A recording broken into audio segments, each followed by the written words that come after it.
Well, joining me now is One Nation Leader Pauline Hanson. Pauline, Happy New Year to you. I haven't seen you since the new year.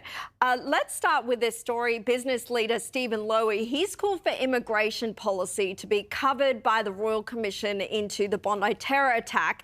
And he's warned people are taking advantage of our democracy and freedoms and said there needs to be cultural change. Pauline, I have no doubt you would agree that this does need to be a focus of that Royal Commission.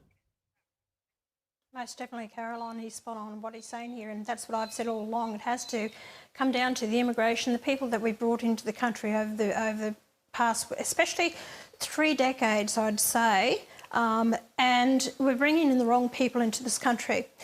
The people we brought in don't want to assimilate. They have no time for Australia and hate our culture, our way of life, civilisation, Western civilisation.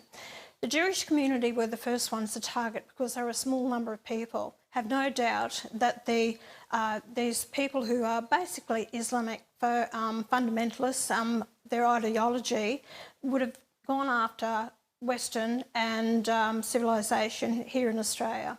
And they've got a foothold in the country, I will tell you that.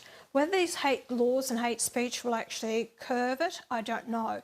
This one fella, what I would do for her is that if she has dual citizenship, any of these people here with this hate speech, I'd strip them of their citizenship and I'd deport them out of the country. I wouldn't have them here. We don't want this in the country. And as far as the festival goes, there's 90 people that have actually walked out of it. Good luck to them.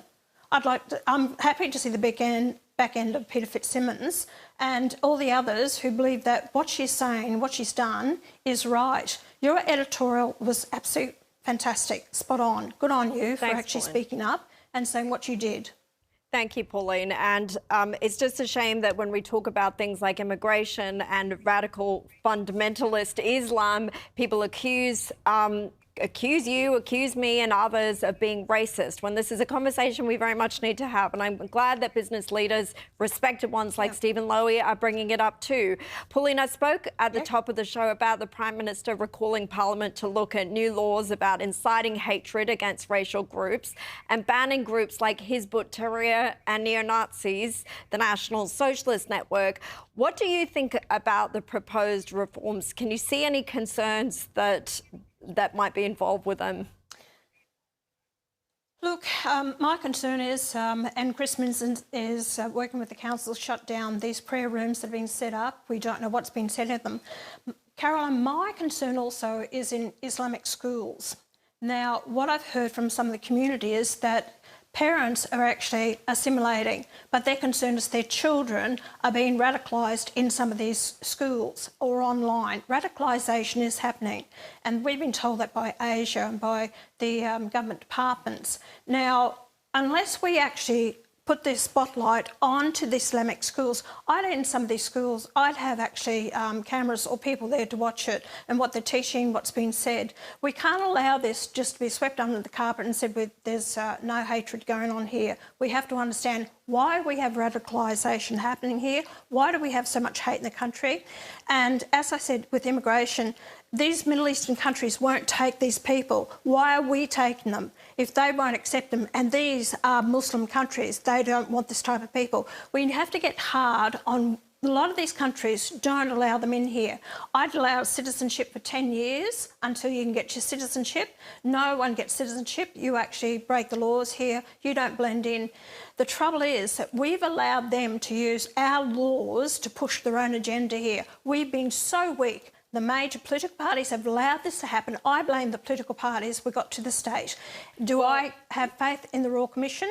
No, not really. Well, I think a lot of people and a lot of Jewish Australians share your concerns too. And look, your strong stance on immigration and about many of these issues could explain this latest poll by Demos AU, which shows the Coalition and One Nation tied on a 23% primary vote, while Labor's vote has fallen to 29%. Since the election, there's been a negative 8.8% swing against the Coalition, while your party, One Nation, has had a positive boost of 16.6%. Pauline, yet another poll showing One Nation closing in on the Coalition. It's not looking very good for Susan Lee, is it?